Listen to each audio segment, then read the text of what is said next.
लोना थिंख्रबा लालहौलू peoples revolutionary party of Kangleipak प्रिपाक के निफुमंगा सुबर रेड आर्मी डे का मरी लेना पार्टी का सिगे इंटरिम काउंसिल ऑफ चेयरमैन अहिबम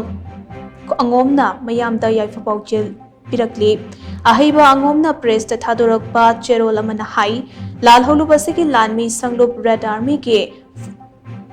निफुमंगा सुबर रेड आर्मी अपराइजिंग डे था सिगे कुंतरुक थोकले नुमिदासिना लाखपदा लमदम मसिगे मियाम अमते यावलुप खुदिंगमक्ता निंगतम यावल इहोगे याइफा पाउजेल पीरी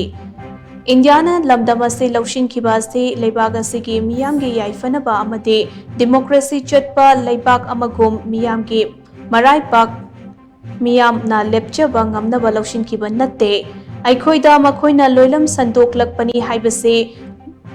मालेमगी मियामना खंगनरबने वाफम असिगे मयेक लारब खुदम कयाना ngasidi पिक थल्ले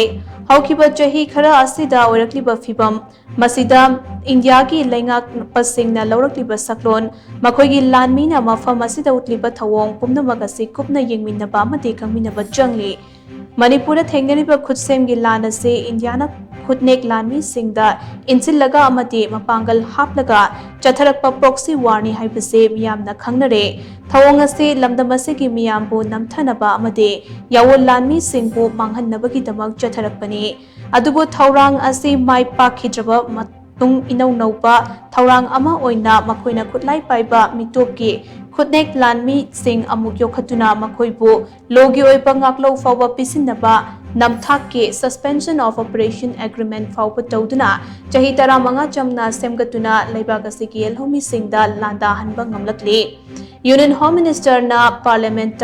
वाथोक असि इमिग्रेशन की इशू ने एक्सटर्नल फोर्स की खुद यावी हाइरम लगा अकोद मदना मैतै अमसोंग कुकी की मरकत थोकपा थौदोकनी हाइना इराय लाइना अमुक हाइरे नाकल अमदना मीरमदगी हौरकपा खुदलाई पाइबा मिटोप सिंह कंगलैपाक मनुंगदा पुसिलक्तुना एग्रीमेंट तौसिनरगा कैंप सादुना लेहलम्मिबा मखोइगा खुदसमनदुना आसाम राइफल्स अमदि इंडिया के ऑक्युपेशनल फोर्स सिंगा पुन्ना चटमिनरे मियामना इंडिया के लानमीदा थाजबा मांगबगी पेंदबा इहो कया चंगसिना ngasisu मखोइना खुदनेकता थमलिबा मपानदगी पुसिलकपा खुदलाई पाइबा खुदपु सिंह अतुमक योक्तुना थमले अमरमदा प्राइम मिनिस्टर ना इंडिया के गौतम बुद्ध अमसुंग महात्मा गांधी पोखिबा मालेमदा इंगतपा पामजबा लेबाकनी हाइदुना यूक्रेन नचिंगबा लेबाक सिंगदा चतुना लान लेपनबा मशुंग मफम अदुगा इंगतपा हंजिनबा अंगंबा थाकता होटनबगा लोइनना लानना अवाबा नंगलबा सिंगदा अंगंबा मतेंग तेंगबांग पीरी अदुबो महाक के लेबाक के नाकपिगनी अदुबो महाक की लेबाकनी हाइना क्लेम तौरिबा कंगलेबाकदे खुदसेमगी लान थोखंदुना इंगतपा थुगाइबता नतना मालेमगी लेमाइदगी मतम चुप्पगी ओइना कंगलेचा सिंगी खोंकुल मुथतनबा होटनरी अखोइगी चिंग पात तुरेल असिबो सिंगनदुना मिटोपना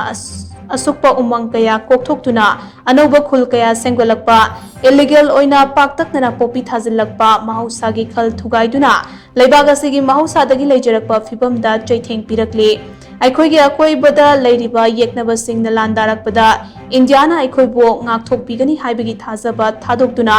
अखोइ इसाना इसाबो ngakthokjenaba hotnabagi tangai fadaba lakle maram asina thokliba irang asita लानगी महई तमदुना लेख्रबा नहासिंगी महई सिंग अदो मांगहंदना लेबा तंगाई फदे हाइना चेरोलसिना मखा तारी।